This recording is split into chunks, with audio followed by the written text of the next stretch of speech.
anybody is interested. Yeah, Saraswati.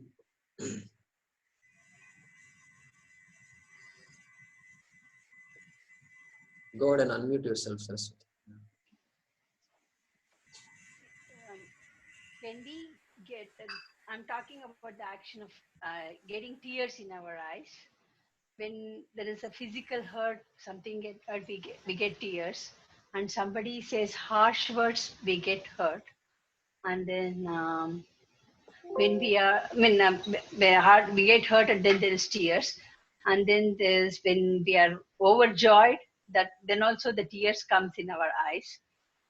And when we feel gratitude for or grateful for something or something done to us, or when we are praying and we are grateful for the things God, then also the tears comes.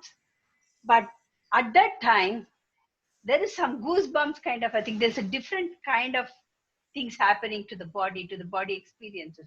So where is the tears come, and who is getting hurt or who is feeling the joy, and where is this tears coming from in different action? Physical, there is no body involved in this case.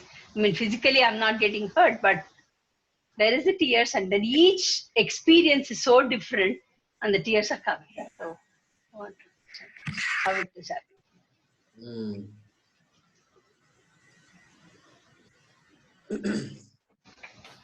Yeah, so there are these experiences we have, whether it is a unpleasant experience, like a painful experience, uh, which can cause tears to come, which can cause sadness in the mind,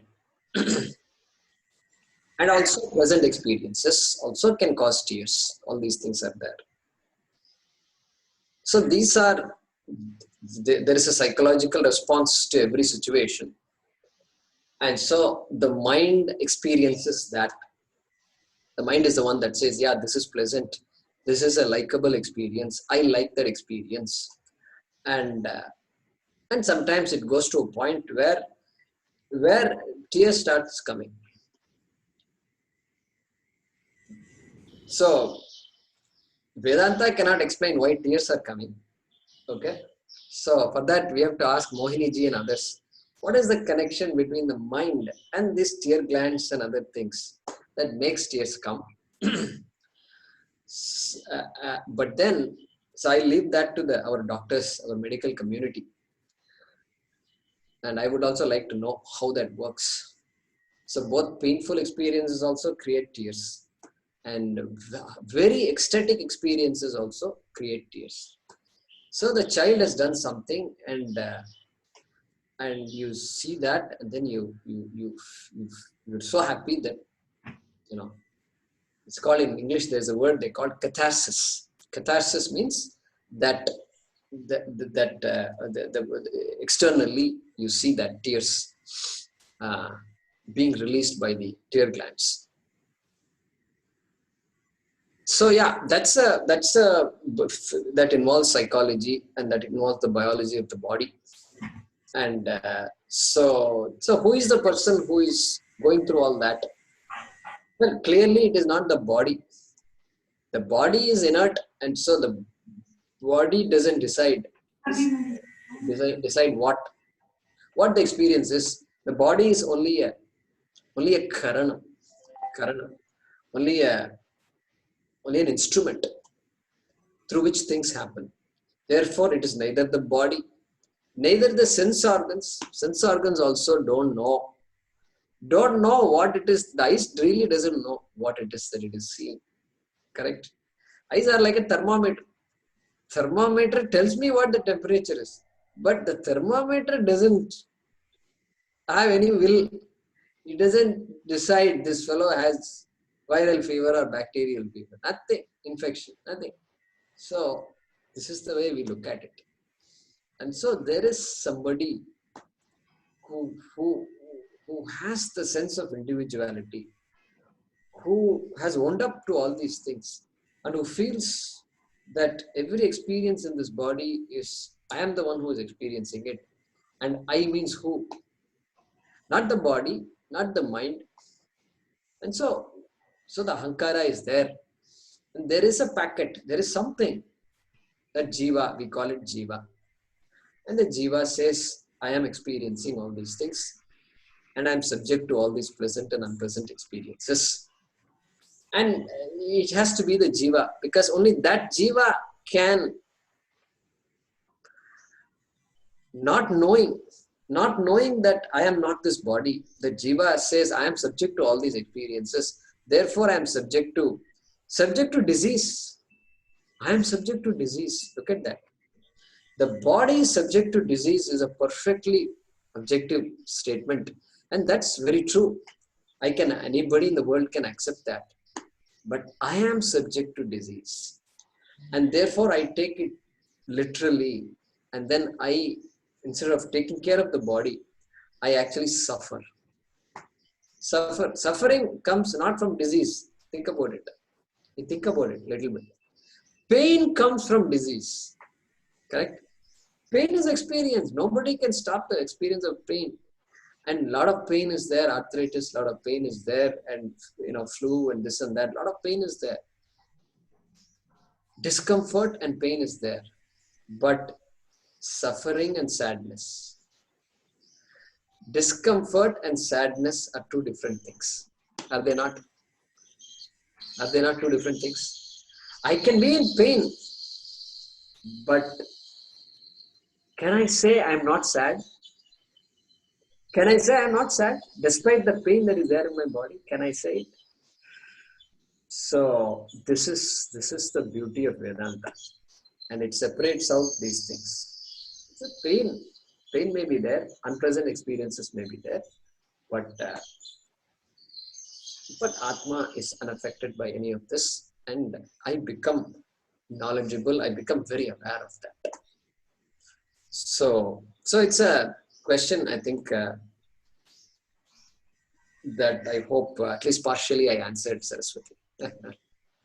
So our doctors, Doctors Ramesh ji is there and Mohini ji are there, and many other doctors I'm sure are there here. So I'm sure they can give us some more, lot better answers. The tears that come, the way we look at, like for example, you're cutting onions, or if there is a foreign object in your eye, then the tears that come are a physiological response.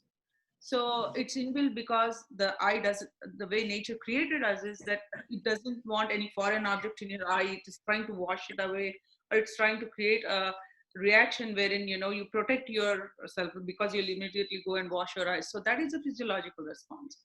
But when emotions come, like say when we are sad or when we're happy, that's a physiological response. The stimulus there is a psychological episode or experience that has happened at that time, and those pathways and those things that are, I have not tried to go into detail, but I don't remember, and I don't think I know for sure, but it is definitely, the stimulus is the psychological experience, and the reflex pathways, I'm not sure they are going to be complex, but again, it's a physiological response.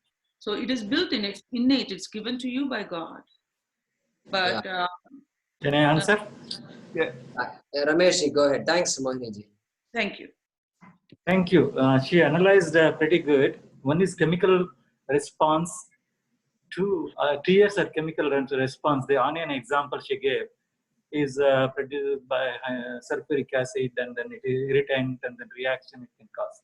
But emotional tears, sad or angry or happy, this response can produce, it's a multi-complex situation. One is psychological factor, hormonal factor, and then enzymes also involved in that. Unfortunately, there is no proved theory how it happened. The researchers are still doing what happens this one. But to answer your question, not exactly emotional tears is produced with not known, but it is always attached to some kind of emotion, is like happiness, sorrowness, and painful response to. Yeah. Jayakumar, can I add? It must be a complicated system that's working, even though it just happens and then goes away, right? And so that Yes. understand that. Yeah, who's Guruji, just one question I have. yeah, Satish, you Satish, go. okay. Now, Krishna has been telling that without that Atma and body, they are Atma and Atma, they are two distinct entities, and he must have no fear, and he should not worry about killing this, because Atma is Avinashi, all that is fine. But without this body, Atma cannot function. So, did he not ask such a question in this entire episode? Like Atma is dependent on body as long as that exists. Without body, Atma cannot function till that period, whenever it gets liberated. So, was there any such question? Yeah, I mean, there are a series of questions, and he talks about dharma. He asks about he asks about Sita Prajna Lakshana. Later on, he asks in 5th chapter. He asks questions. So the key here, I don't think Arjuna had that kind of a doubt, where he says Atma cannot function without the body. Mm. Now, the reason for that is this, I think, because Atma doesn't have the need to function. When you say Atma cannot function without the body, yeah, first of all, does Atma want to function or what? Atma is Sarvagataha, Atma is Ajaha, Atma is Amritaha, etc. So Atma always is. So this we cannot impute our ideas of functioning on Atma. You can say the Jiva cannot function without a Sthula Sharira. We call in Sanskrit, we call this Sthula Shariram. So a physical, the Jiva has to reside, as it were, in a physical place like the body, for the body to function. And that is a reasonable observation. And so probably that is what you're asking. And yes. So, yeah. So then what we say, yeah, of course, the Jiva needs a Shariram to operate. And so otherwise, it travels, etc. And it needs another body to express itself, manifest itself. All the punya and papa cannot be expressed, cannot be exhausted unless it has a body, correct? Unless a body. Then the body is there, sense organs are there, then experiences are possible. Pleasant experience is possible, unpleasant experience is possible. And so exhaustion of karma is possible. So yeah, definitely a shariram is required, no doubt. Vijay Kumarji, Vijay. Yeah, Vijayji, go ahead. Yeah. On the previous point, what I have understood is there are some receptors in the brain, hippocampus or amygdala and all, which trigger these tears, which I don't remember the lady's name. She was asking. So that is a process called neuropeptides that gets secreted every time there is an emotion. So it is like subtle to the gross. At the subtle level, we are experiencing the emotions, which then translate to the gross, which is the body, in the form of tears or whatever, depending on the kind of emotion we are going through. So that is neuropeptides, which is the chemical reaction which causes tears to come. Sure. Neuropeptides. Yeah. So, yeah, definitely subtle. It has to, because it is not the tears that is making me sad. It is my sadness that is making the tears come up, right? It's subtle to the gross. Correct. Because that's why I said it is psychological experience that has caused that. That's a stimulus is different, but the pathways and exactly how it happens, I don't think they're clear. We might postulate that it could be neuropeptides, but I don't think they have been clearly elucidated as such. And yes, hippocampus, amygdala, those areas deal with emotions and stuff. So process might be initiated there, but conclusively with evidence, we cannot say that. This probably are as of now, its hypothesis is not actual peptide. They're not isolated. It is hypothesis. It could be hypothesized, but evidence. But emotional component is very, very important. When you're watching, for example, a movie, if there is an emotional scene going, depending upon the status, sometimes you can't avoid having the tears in your eyes.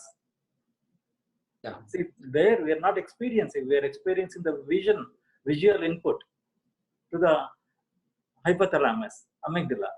Then unfortunately, we don't know which neuropeptide is causing this result. So far, they are not identified. Sure. Thanks, Ramesh ji. Thank you. Thanks, Modi. Yeah, Guruji, and Vijay Kunwar. Yeah. go ahead. Yeah, go Guruji, ahead. this is Mohan here. I'm sorry I can't actually on my video, but I had a question unrelated to this. Can you explain what is Sama and Dhamma, Samadhamma? Yeah. So the question is, what is Shama? What is Dhamma? So we have not covered this topic yet. So it comes under this topic of adhikaritvam. So the question is asked, what kind of person can study the Shastram? Like that the question can come. Can study Vedanta, Shastram, etc. So because whenever a study is involved, whenever there is topic to be understood, then some qualifications have to be there. Whenever something is to be believed, there is no qualification. No qualification is needed. Belief, you take any belief you want. Narendra Modi will be the Prime Minister next term. It's a belief. You can believe it, you don't have to believe it. No qualification is needed. You don't have to have a PhD to believe this statement or not believe this statement. Any belief you say, belief. So my child will do well in the exams. Is it a belief or knowledge? So I don't want to put you in a spot, but we have to accept the fact that it is a belief. It's highly likely that my child is not going to perform poorly in the exam. You can say that. Highly unlikely. So that you can say, but highly unlikely. That's all you can say, right? So they say rain. They always give rainfall today. Chance of rainfall. It's all cloudy and everything. Chance of rainfall is 80% chance of rain. You can never say. Nobody has ever given you a firm answer. It's going to rain or not. Tell me. Give me a definite answer. There is no definite answer for these questions. Okay. So therefore, so for belief, there is no preparation needed. You don't have to be a genius to believe anything. Now, when it comes to study, when there's something to be understood, then this whole idea of preparations comes. Prerequisites. I like the phrase or word prerequisite. So whenever you go to college, they have something called prerequisites. Prereqs, they say. And prerequisite means exactly this. Do you have what it takes to register for this course? Correct? That is what a prerequisite is. And so the Shama and Dhamma comes in that category of prerequisites. So I don't want to, this will become a big class if I start talking about Vivekam, Vairagyam and all that.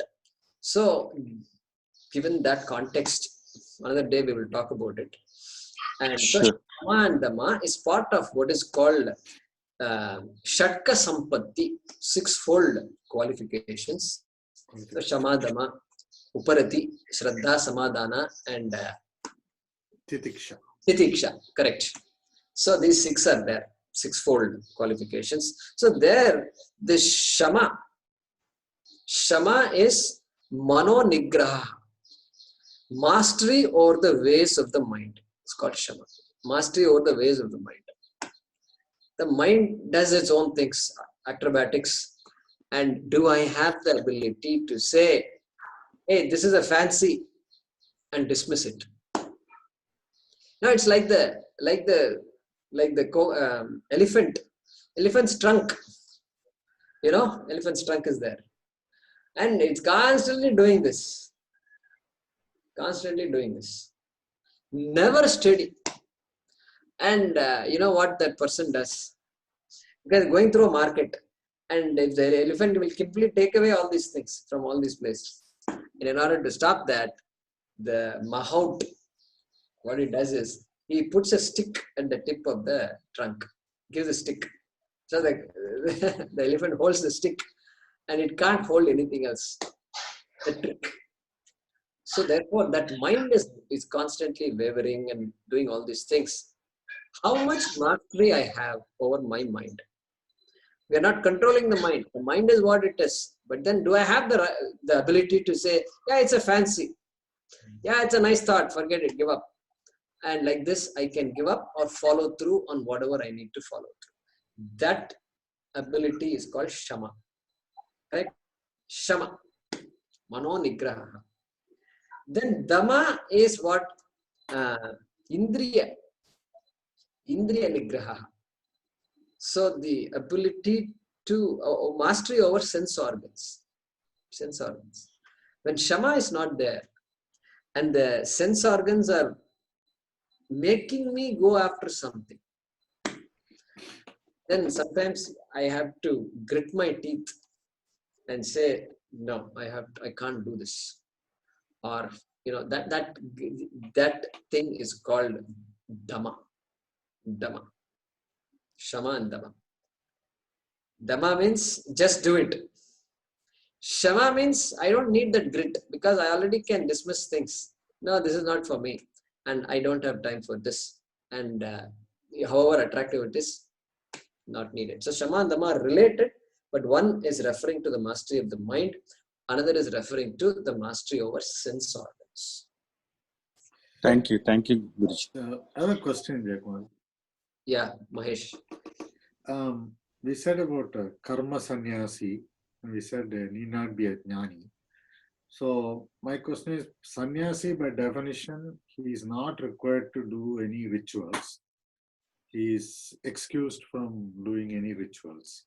So other than normal karma like eating and sleeping or other things, so why is it called karma sannyasi? Shouldn't it be akarma sannyasi?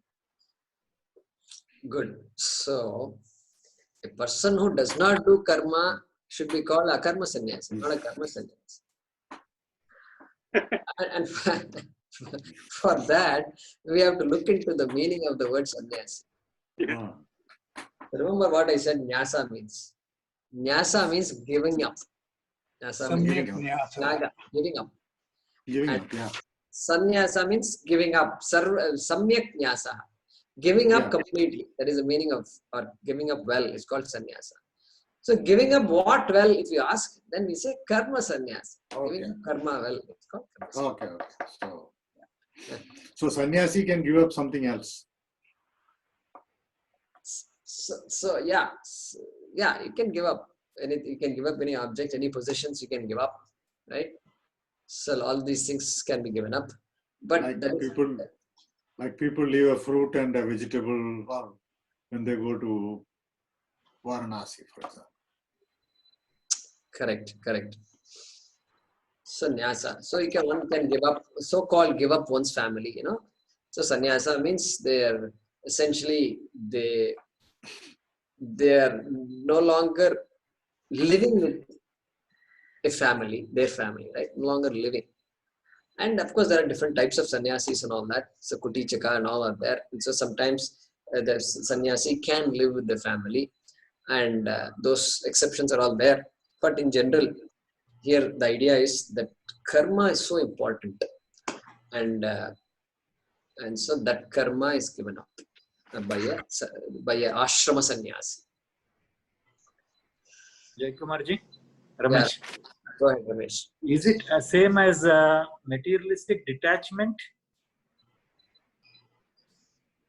Materialistic detachment. What is materialistic detachment? Materialistic detachment is the first step of becoming the attainment of moksha. Okay. Or salvation. Right. So the idea of being detached is very much there, right? So it is important. Yeah. First answer is yes. So there is one has to be detached with with materialistic attachments, detached from things in this world. Suppose I say that.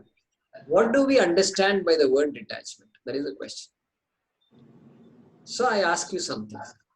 So when we were children, we used to play with so many toys. And balloons are a very big thing, very, very attractive.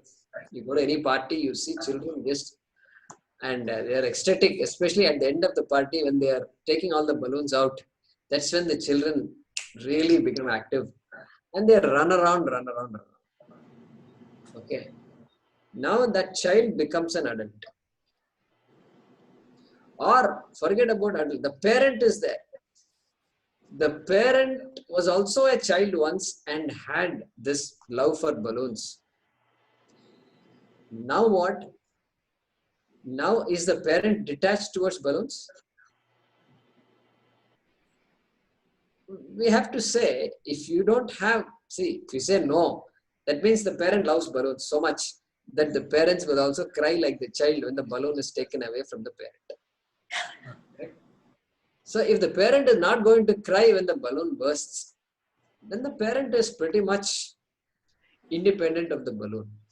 Okay. So detached from the balloon, quote unquote detached. Okay. Now, if the parent is detached, then there are so many balloons in this room and the child is ecstatic. Child wants this, wants that, give me that pink colored balloon, give me this red colored balloon, I want that. And he runs after another boy who has a blue colored balloon, you give me that balloon. So this goes on constantly. But the parent is amazing.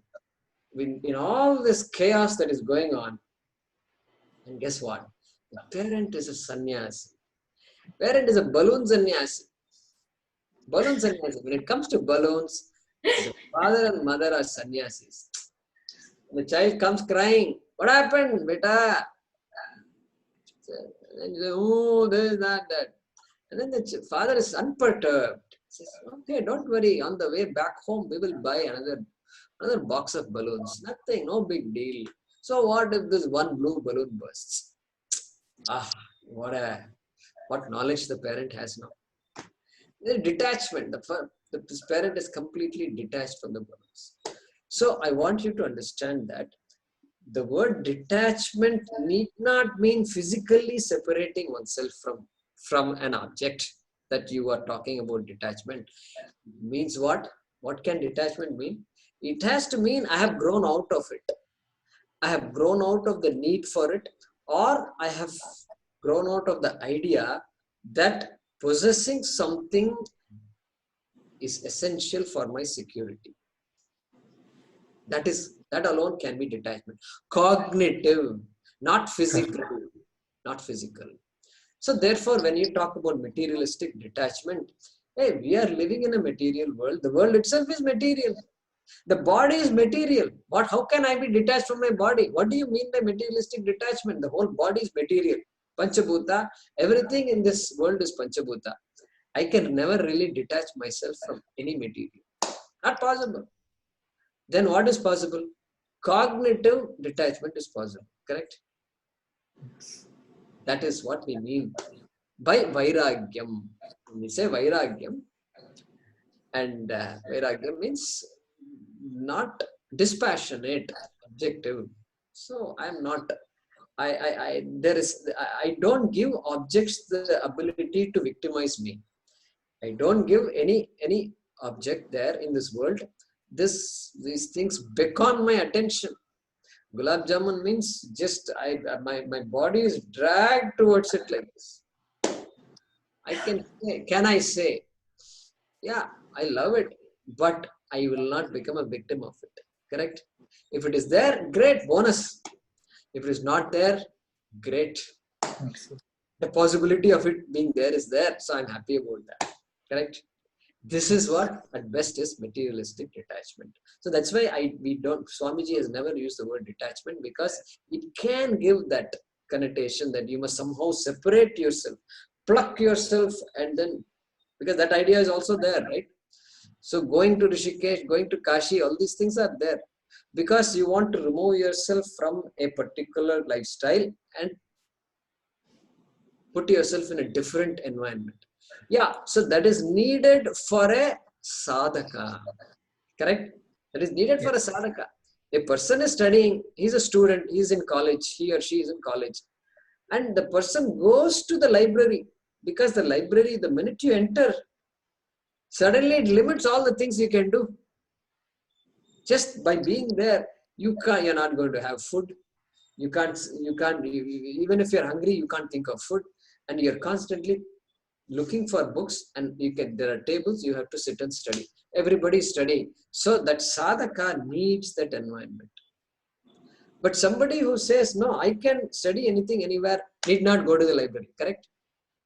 So that person has mastery, and so that person is okay. But for everybody else, that sadhana, one who is doing sadhana, needs to kind of physically seek a place which is calmer, which is separate from activity, which is separate from all these party goers, and then you sit. So that you have to kind of detach yourself. Okay, that I can accept. You have to seek, you have to make an effort to stay away from certain things. But when knowledge is there, detachment is cognitive. Okay. Thank you. Thank you, Jaykumar. It's very enlightening. Yeah. So I have a question now.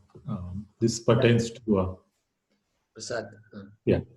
This pertains to the talk with Advaita Academy.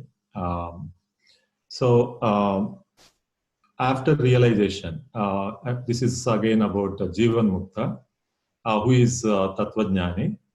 So after realization, whether the person goes back to the world affairs like Sukha Dukkha, Raga Dvesha. Now the to give the context for this, even Buddha warned the arhats that it is possible that you go back. You actually warned arhats that, okay, there's a possibility that you can go back, fall back onto Sukha Dukkha and the worldly affairs. So now my question is on that Jivan Mukta, whether he falls back to the worldly affairs. Well, I understand that, yes, there is prarabdha karma for the Jivan Mukta, like the last arrow released. Now, but during that time, it is a possibility or not? That is the question.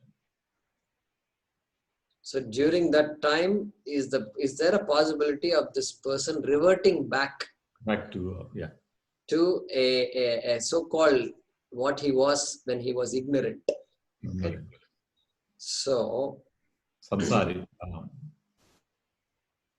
Sorry, samsara, not samsari, samsara. Back to samsara. So we have to go back. We have to go back to this. There's two things we have to talk about. When Buddha cautions his students, his devotees, that you have to be careful. You have to watch out so that you don't fall back to your old routine ways. Okay, it's an important advice for anybody, not just Buddhists, but for all of us also. It is an important advice because that advice is given for a person who is pursuing this vidya. Okay, pursuing vidya. There are so many things that can distract you. Waylaid. We can get waylaid. That word waylay is a very important, very interesting word in English. Waylaid means what? You are traveling and then suddenly somebody points a gun at you. And so getting waylaid. So the person says, I'm studying Vedanta. And after a while, you find this person got into business and he's doing wonderful business. And for him, and you tell him, what happened to all the Vedanta classes you attended? And then he says, yeah, but that will wait. I'll continue it later. So that idea is always there.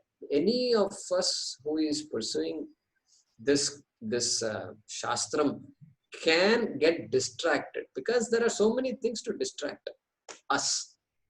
Therefore, a caution is always given by the shastram that even I think Yama tells Nachiketa, it is like walking on a razor's edge. Kshurasya dhara, he uses that word. I remember that. So walking on a razor's edge. Therefore, the advice is very valid. You have to focus. You got to bring yourself back. The Shastram cannot pull you. It cannot send all these sepoys and soldiers and say, come on, you do this. You can't do all that. It doesn't, it has told you what is there, and so it is up to us to come back. Up to us to come back to the Shastra. Therefore, that advice is appropriate. Now, second part 2 of the question is, after a person gains this knowledge, okay, then can this waylaying happen? Can he or she forget what all happened? And Atma, Purnaha, etc. is there, and suddenly he lost everything. So there, go back to that example of this balloon. His parents in the party, which is full of balloons. And balloons are very attractive and can be attractive to the parents also. But not a single parent has a raga for the balloon. Raga means what? A balloon makes me happy. The balloon can make me happy because the balloon is making my child happy. Okay, that is possible. Through the child, oh yeah, so I'll get some balloons to the child, so the child can be happy, so I can be happy. That is possible. But no parent has a raga for balloon. No parent can be victimized by a balloon. So why is that possible? Because the parent has completely understood the anityatvam of the balloon. Can we say that? Mm-hmm. The parent has understood that this balloon is inconsequential in my life. And it's consequential when it comes to my children, no doubt. And so I do respect. I do understand the role of balloons in our life. But I cannot be a victim of this balloon, ever. That knowledge is crystal clear. Now, this parent has different kinds of balloons. So, stock market becomes a balloon. And so, that all these things are there, which we are also dependent on. And so, there's so many balloons out there, and the balloon bursts, and then I cry. Stock market balloon bursts, and then I cry. All this happens. But just the example is important, that when that clarity is there about the balloons, then the person is no longer affected by the balloons. Impossible. Because the clarity is there. So this is the answer I gave to that person who asked the question in the Advaita Academy. Is it possible for a jnani to somehow lose that knowledge? That question is there. So it's actually a very technical question. Actually, there is some technical argument behind this. So Akhandakara Vritti, what happens, all these things is there. But the short answer to that is no, not possible. Because the Vritti is such, it is negating everything that is limited, and it is replaced by that which is infinite.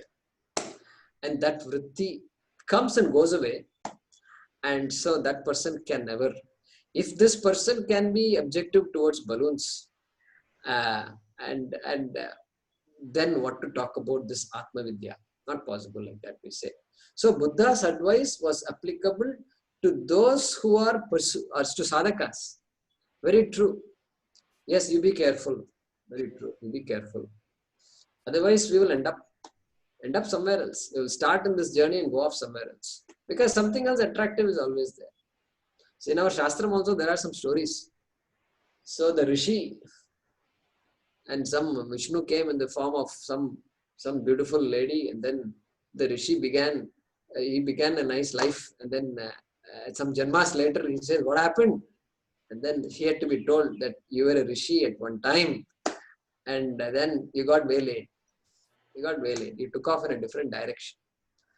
So that is, so it is addressing two different people. So the person who is a sadhaka has to be told that you protect this journey properly, like you protect a flame. So until the flame becomes big, and a big flame need not have any protection. It can burn. Regardless of the wind, it can burn. So until then, we have to protect what we are doing. Yeah. Prasad, I hope it helps somewhat. Yeah, but is it not that the seers like Ramana Maharshi, Ramakrishna, they continue to do, in spite of that they were Tattvajnanis, they continue to do, I mean, they live in that samadhi all the time. Um, so, in other words, for example, if I don't do, my doubt is that if I don't do, I'm Tattvajnani already, and now the problems of, so let's say body problem comes, illness comes, then the mind starts, see, mind is always there, whether I'm Jnani or not, the mind is always there. So the mind could act on my diseased body and that start giving the pain and so there's a possibility that going back on that. Yeah, so the question of the physical state of the body and the state of the mind after Jnanam, we see rishis like Ramana Maharshi and Ramakrishna Paramahamsa who have showed some very special attributes. Number one, they are not physically active at all.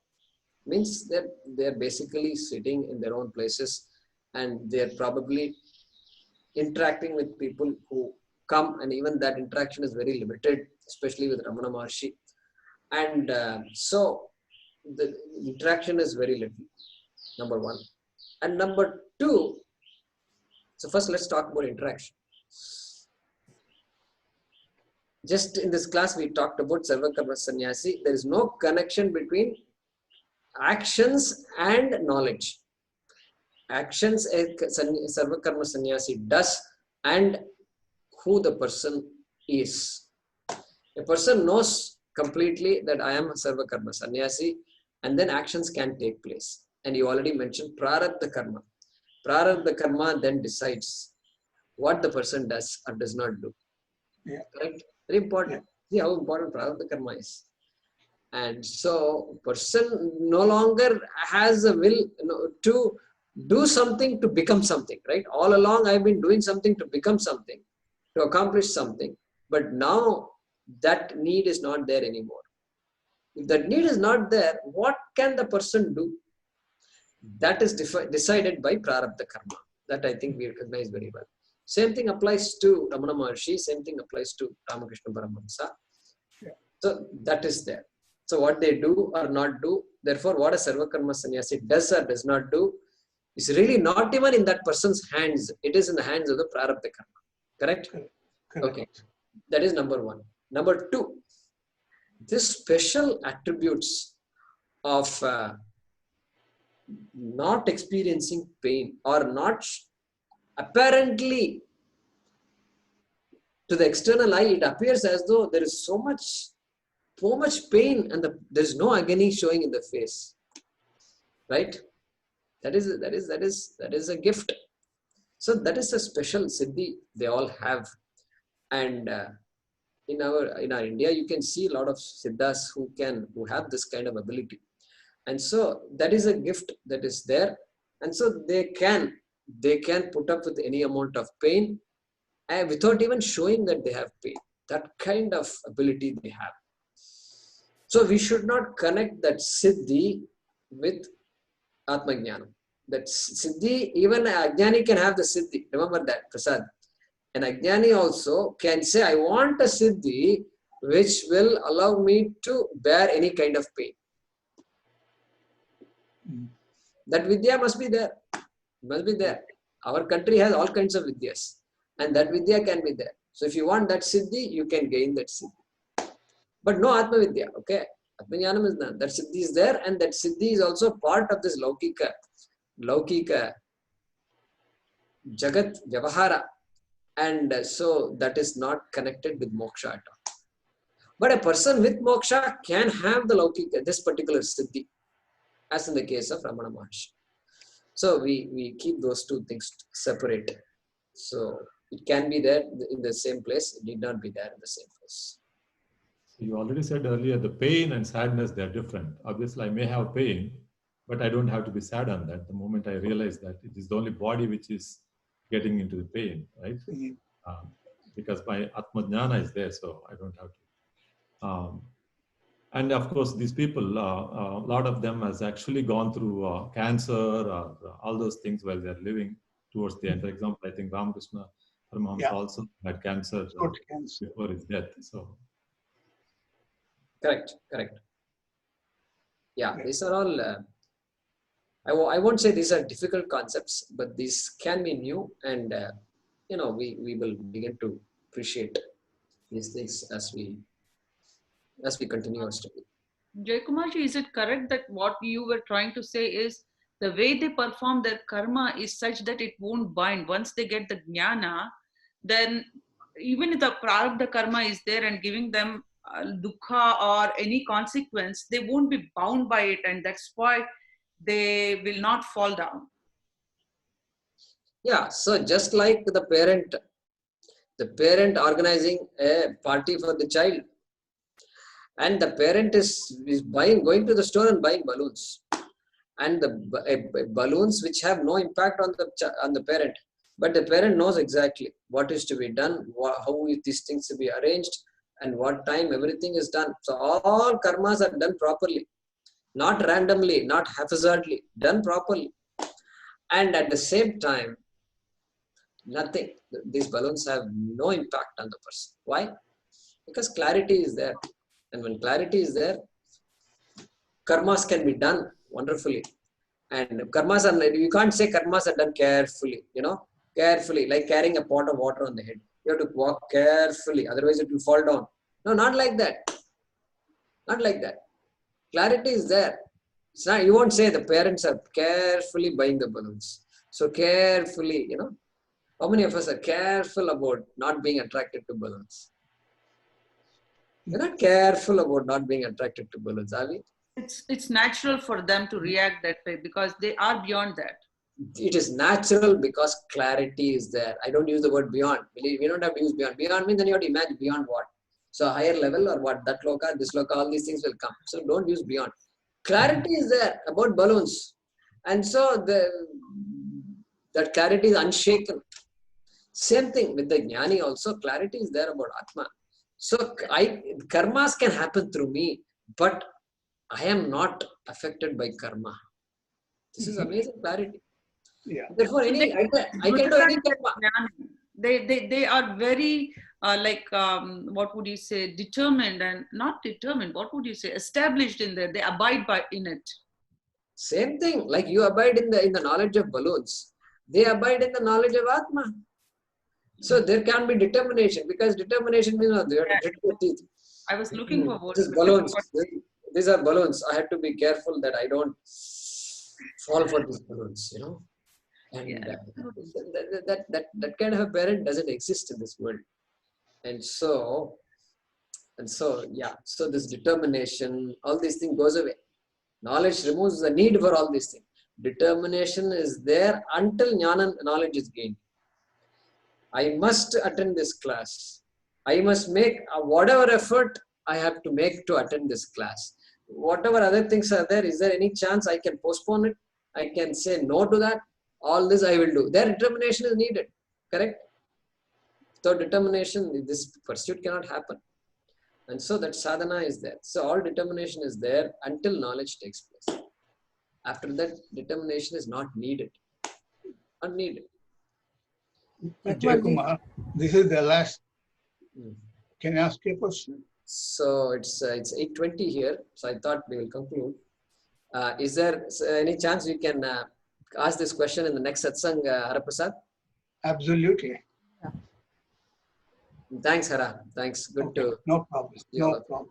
Yeah. Please make a note, and then we will pause now. Thank you very much, Jaykumarji. Thank you.